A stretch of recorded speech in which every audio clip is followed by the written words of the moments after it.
Então vamos lá, esse aqui é uma apresentação do Jupyter Notebook em slides. Nós vamos fazer o passo a passo, aprender como gerar relatórios tanto em HTML quanto em PDF, numa folha A4.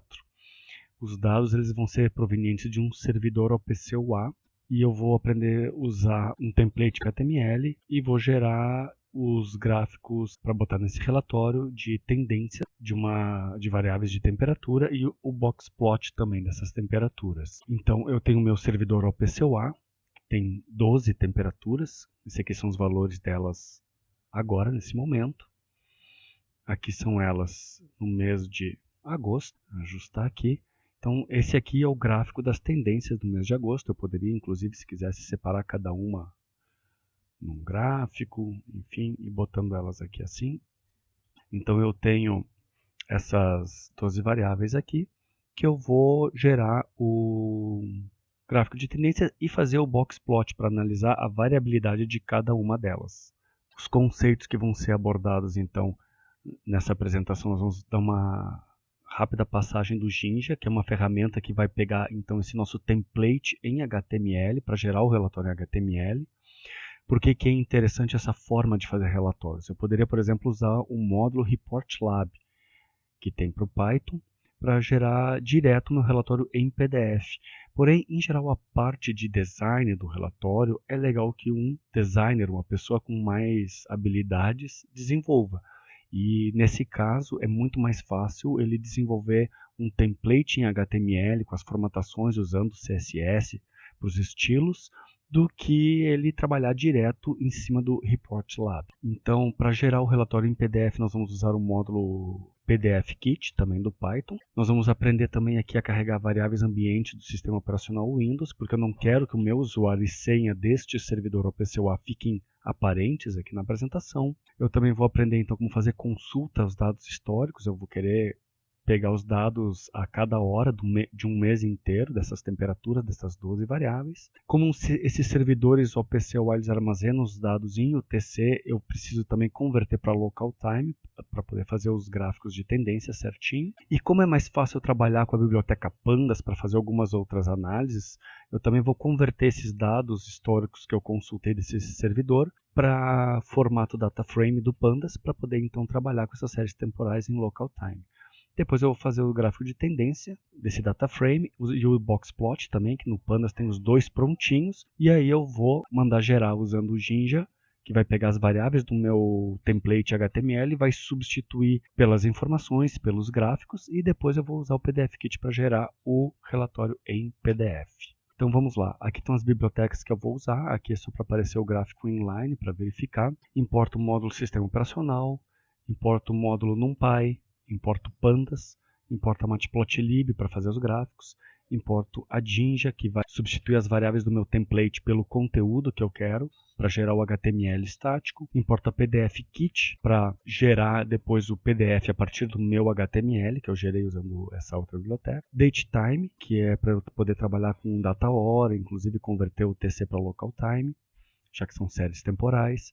Importo Base64 e SIO, que como eu vou gerar um HTML estático e depois eu precisar para gerar o PDF Kit, eu preciso que a imagem ela seja toda convertida para esse formato para ser incorporada direto no HTML. Então eu não vou carregar a imagem como um arquivo PNG, eu vou transformar ela nesse formato e incorporar no meu HTML direto para depois poder gerar o relatório em PDF. Eu importo do módulo Collections do Python esse OrderDict, que é um dicionário ordenado, que por padrão o dict do Python não é um dicionário ordenado, então aqui, à medida que eu vou criando chaves e valores, ele vai mantendo a ordem que eu criei de chaves e valores. Importo então a biblioteca, essa EPM Web API, para então poder ler os dados desse servidor OPC-UA usando essa API. Para instalar todos esses módulos, basicamente os que não vêm com Python, é só botar pip install. Inclusive essa aqui é botar pip install EPM Web API, que ele instala. Eu estou definindo aqui um estilo para ggplot e todas essas bibliotecas aqui elas estão dentro de um bloco try except. Caso dê alguma exceção, eu vou saber o que é. Então vamos lá, executando a primeira parte. Shift Enter, todos os módulos importados com sucesso. Na etapa seguinte, então, eu preciso definir algumas funções auxiliares. A primeira delas é para converter, então, o meu objeto que vai vir em UTC para a hora local. Eu já estou definindo aqui uma variável que eu vou usar direto, no meu caso, um offset de -3, porque eu estou no Brasil, Rio Grande do Sul, Porto Alegre, mesmo horário de Brasília, -3 em relação ao TC. Tem uma outra função, então, que eu vou converter os meus objetos do DataFrame para o Pandas. No caso, essa função, eu preciso de uma variável global, porque como eu vou usar o comando exec do Python para executar uma string, e essa função ela executa o conteúdo da string, mas ela não tem retorno, eu criei uma variável global para botar direto o valor nessa minha variável global que eu vou usar.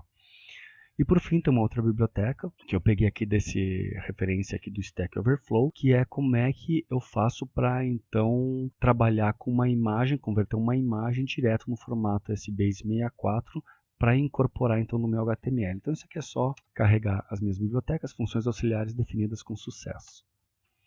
Então vamos lá. Para usar o PDF Kit, eu preciso ter instalado no meu programa esse wk-html2pdf e eu preciso dizer onde é que ele está instalado na minha máquina, nesse caso, nesse diretório. Tem uma variável aqui que é o diretório onde eu vou largar os relatórios, no caso é esse diretório temp aqui. Eu já tenho o meu paper underline mais CSS para aplicar no HTML que eu vou gerar automático aqui dentro depois e poder visualizar no formato que eu defini. Aqui está port date para incorporar no nome do meu relatório. O meu relatório em HTML vai se chamar HTML Report, com essa data hora da geração dele, assim como o PDF. E aqui eu já tenho algumas opções então que eu vou utilizar para gerar o meu relatório e configurações também do PDF Kit. Então aqui basicamente são só configurações gerais. E aqui eu já informo, os relatórios serão dispostos no local ctemp. Notem que eu usei uma f-string aqui para mostrar o valor da minha variável reportPath, que é onde os relatórios vão ser dispostos quando forem gerados, tanto o HTML quanto o PDF. Aqui então eu vou definir a minha variável com o nome do usuário e senha. Só que elas estão em variáveis ambientes que eu criei no meu sistema operacional para não digitar explicitamente aqui. Eu poderia digitar aqui uma string com o meu usuário e aqui uma string com a senha. Mas daí vocês veriam e não é o meu interesse. E aí está aqui o usuário lido da variável ambiente, Maurício. Bom, o passo seguinte é estabelecer então a conexão com esse servidor OPC-UA para eu poder fazer a consulta das minhas variáveis de temperatura, que são as temperaturas das salas, aquelas que nós vimos no primeiro, lá no início. Eu preciso informar então o endereço de autenticação, que é esse aqui, e o endereço do meu servidor web, que é esse daqui. Então, se alguém quiser brincar com esse servidor, fazer esses exercícios aqui usando esse servidor, é só mandar um e-mail para este endereço aqui, então, solicitando um usuário e uma senha para testes. Aí vai ter um período lá que tu vai poder brincar e fazer essas análises aqui. Se não, é possível instalar a versão de demonstração, que é até 20 variáveis, tu pode criar à vontade, usando até variáveis simuladas, para poder gerar esses dados aqui. Então aqui eu vou criar a conexão, passando então essas informações do meu servidor e de autenticação, e o usuário e senha que estão nessas variáveis aqui. Então aqui nós vemos conexão com essa máquina, que é o endereço que eu informei lá, criado com sucesso para o usuário EPM Username Maurício, também uma f-string, para eu poder ir acompanhando o passo a passo da execução. Notem de novo que eu estou usando o try except para caso dê alguma exceção, eu verificar o que aconteceu. Bom, agora eu vou informar uma lista das variáveis que eu desejo fazer a consulta. Então, o nome dessas variáveis são exatamente essas aqui, são basic variables desse sistema, desse servidor. Então eu criei uma lista com todos os nomes delas aqui. E aí eu vou usar aquela conexão que eu estabeleci no passo anterior e usando o método getDataObjects, passando essa lista de variáveis. E eu vou ter como retorno um dicionário com todas essas variáveis. De novo, boas práticas é eu ter um tratamento de exceção caso dê algum problema aqui assim. Então as variáveis estão criadas com sucesso, todas elas estão neste dicionário. O que eu faço agora, eu defino uma data de início e uma data de fim para eu proceder com a minha consulta. Então eu vou pegar agora os dados do mês de abril de 2019. Então, notem duas coisas. A primeira, notem aqui assim, eu estou passando não 1º de abril à meia-noite, mas sim 1º de abril às 3 da manhã. Lembrando que isso aqui é em UTC, então eu preciso informar o TZ-Info, passar a informação de TZ-Info, que esse 3 da manhã é em UTC.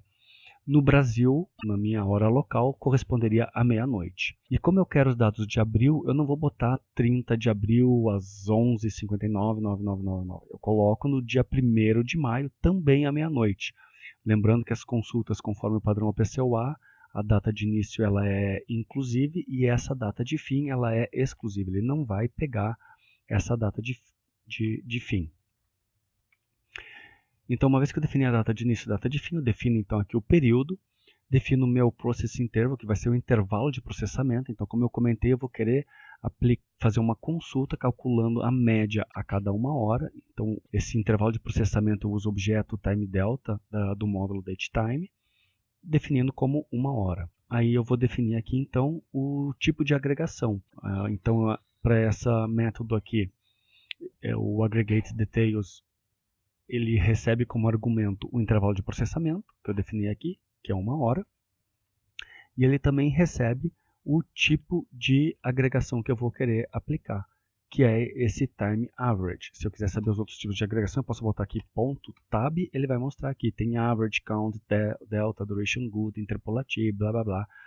Tem um monte de tipos de agregação, eu estou criando o tipo time average. Aí aqui eu monto umas variáveis auxiliares para ir armazenando o resultado da minha consulta. E eu poderia botar numa linha, mas eu prefiro fazer um laço para ficar mais fácil, porque eu já vou montando a lista com os argumentos que eu vou ter que passar depois na minha função para converter o formato de data frame do Pandas. Então aqui eu pego lá naquele meu dicionário que eu criei antes com todas as variáveis. Como é um dicionário, ele tem o método items, que vai retornar a chave e o valor, key e value. Do valor eu vou executar o método history aggregate, passando o aggregate details, basicamente o intervalo de processamento e aquela consulta do tipo time average. E aí aqui eu vou concatenando a minha string e depois quando terminou de fazer a leitura, ele vai dizer que a leitura está concluída. E só para verificar que os dados vão vir em UTC, eu vou imprimir o primeiro valor do timestamp, lembrando que isso é uma série temporal, esses dados eles vão vir com 3 colunas, value, timestamp e quality. Então eu vou imprimir o valor do timestamp da primeiro valor lido aqui assim. De novo dentro de um bloco try except. Então ele está lendo e vai imprimindo aqui, lê os dados para essas temperaturas e pronto, imprimiu o timestamp. Notem que ele está aqui às 3 do dia 1º, só que isso aqui é em UTC. Então o passo seguinte agora é converter de UTC para local time. Então eu estou usando o map para aplicar em cada um destes valores do timestamp, que está em UTC, aplicar aquela função auxiliar que nós definimos lá no começo, e passando o meu offset de menos 3 horas, que é aquela variável que eu também defini lá no começo. Okay? Transformando numa lista, jogando para esse local timestamp, que é o que eu vou utilizar para criar o data frame.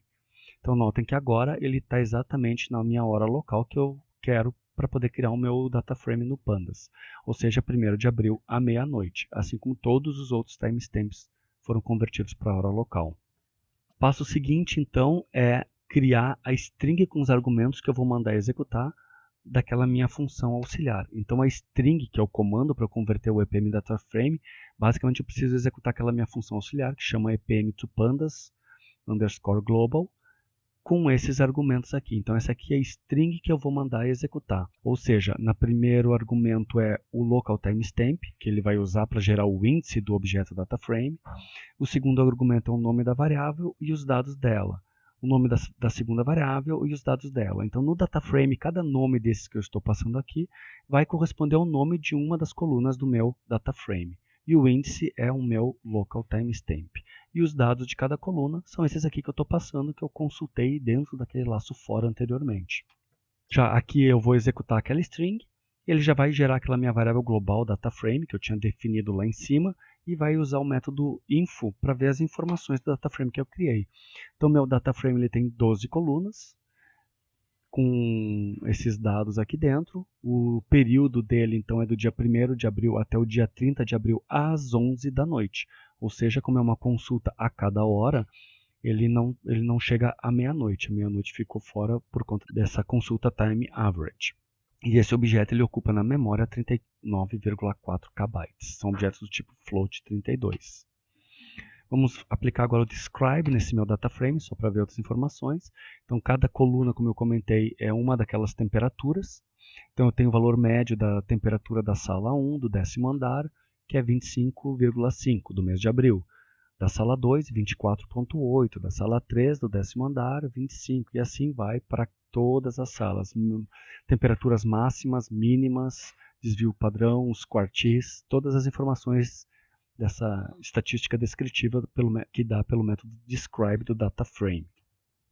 Passo seguinte, então aqui eu quero ver, digamos assim, eu quero contar todas as temperaturas que estão numa zona de conforto, entre 23 e 26 graus. Para cada uma delas eu defino aqui assim um filtro, e aí eu aplico esse filtro e depois no meu data frame eu aplico o resultado que eu chamei aqui de allCrit.count, para contar quantos valores tem, lembrando que cada valor corresponde a uma hora, então na temperatura da sala 1 do 10º andar, por exemplo, eu tenho 564 valores, daqueles 700 e poucos, dentro desta faixa de temperatura, maior que 23, maior ou igual a 23 ou menor ou igual a 26. Então eu consigo tirar várias informações rapidamente usando o objeto nesse formato da estrutura data frame. Mas o que eu quero então é gerar o gráfico. Eu posso então gerar um gráfico com 12 variáveis, usando o meu plot do objeto data frame, ou eu posso gerar um gráfico com todas as variáveis nele, que nem aquele primeiro que a gente fez. Como eu criei isso aqui, então aqui eu defini que é um só, eu vou botar todo mundo junto, defino o tamanho da minha imagem, só que como é a cada hora, eu não quero que ele faça um ligue-ligue, eu quero que ele ligue usando um método de step. Não vou fazer subplots, então só tenho um mesmo, e passo aqui como argumento meu axis aqui assim, para o meu data frame. E aí ele gera todas as variáveis aqui, todas as temperaturas neste gráfico aqui. Só que para eu poder usar esse gráfico, incorporar ele como base 64 no meu HTML, eu preciso fazer essa conversão. Então aqui eu crio um objeto do tipo IOBytes.io, por isso que eu importei ele lá em cima. Aqui eu passo o meu buffer trend, que é esse aqui, e salvo. Então, lembra que eu tinha pego aquela imagem ali, definido a variável fig underscore td_trend. Eu tinha no slide anterior definido ela, aquele gráfico que plotou está armazenado aqui. Então eu estou salvando neste objeto buffer trend no formato PNG com 100 dpi. Uma coisa que é importante lembrar, eu preciso levar para a posição inicial. Se quiser, eu levo o meu ponteiro para o início do arquivo, esse buffer trend. Esse buffer trend ele equivale a um arquivo e aqui significa leve para a posição inicial, para daí então eu poder fazer um encode dele, transformar esse buffer trend no Base64, que é o que eu vou utilizar e incorporar no meu relatório. Então aqui eu converti. Então isso aqui é como se eu tivesse carregado, eu poderia ter carregado um arquivo de imagem para essa minha variável aqui. No caso, em Base64. Mesma coisa eu vou fazer agora com o boxplot. Uma linha, uma coluna, eu vou botar todos os gráficos aqui. Aí eu consigo ver para cada temperatura, aqui um monte de valores espúrios, outliers para essa temperatura 1, a temperatura média deles. Notem aqui tem um que tem uma média muito mais baixa, isso aqui são as salas dos servidores, por exemplo. Então, gerei o gráfico aqui do boxplot. Para o boxplot também vou converter ele para o Base64, para incorporar no meu relatório. E aí eu vou gerar o meu relatório HTML. Aí é que eu vou usar então aquele módulo de Jinja que eu mostrei antes. Eu digo onde é que está o meu diretório de templates. Todos esses diretórios estão lá no GitHub, que eu vou deixar o endereço no link deste vídeo. Então lá eu tenho um diretório que se chama templates. Nesse diretório templates eu tenho um report HTML, que vai incorporar nele, estender um base A4 HTML também. Então aqui nessa biblioteca eu carrego essas informações do file loader para cá. Aqui eu pego o template, então jogo aqui para dentro.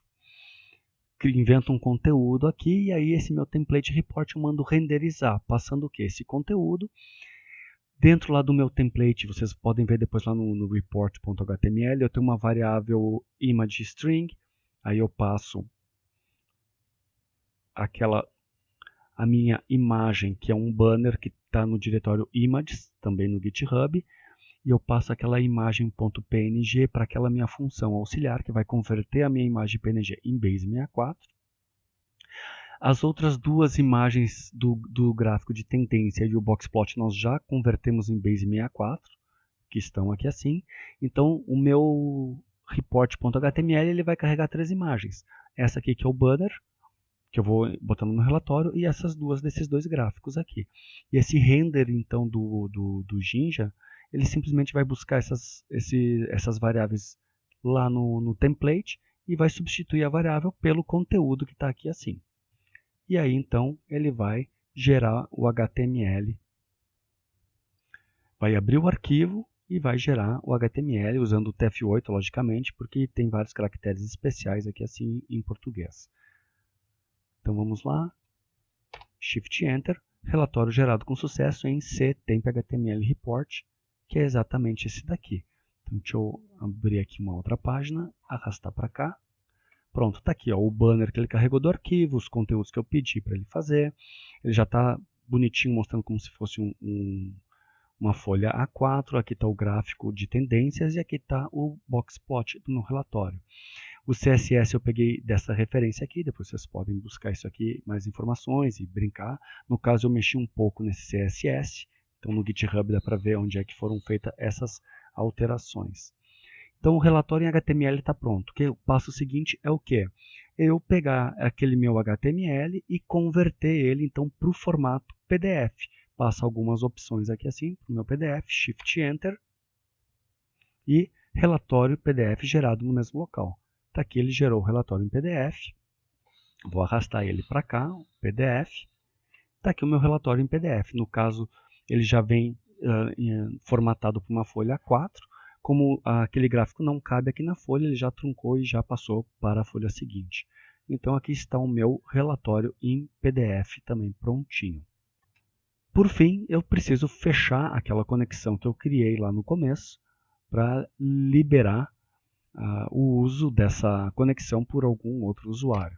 Beleza, conexão encerrada com sucesso e este é o fim deste vídeo. Lembrando que nós geramos então um relatório em PDF e esse relatório em HTML.